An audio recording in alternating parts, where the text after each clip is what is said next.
ស្នេហ៍បងនឹងជីវ៉ាដោយរឿងដ្រាម៉ាដែលគេតាក់តែងពួកយើងស្គាល់គ្នាតាំងពីក្មេងៗតែងដើរលេងជាមួយគ្នាវេលាចេះតែទៅមុនបងក៏ឈុំលែងទុំរៀនក្នុងបេះដូងមានភៀងខ្លាហានសារភាពប្រាំអូនថាបងលួចស្រឡាញ់ស្នួនជាយូ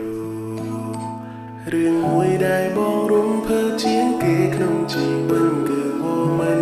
មានចិនលើបងដែរ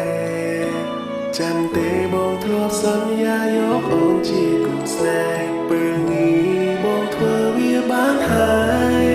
អូនដឹងទេអូនជាព្រះនាងសូមផ្ញើ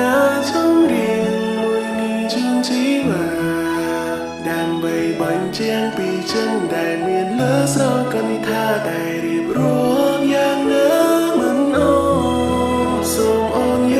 កបេះដូងមកមើលរកក្រុមទុំវើបងធ្វើដោយចិនស្មោះនឹងត្រាំត្រោត្រោកងចិនមើលថែអូនមិននៅតងជាតិនេះរួ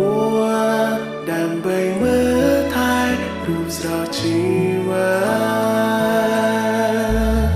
ចាប់ពីថ្ងៃនេះណាបងនឹងជីវ៉ា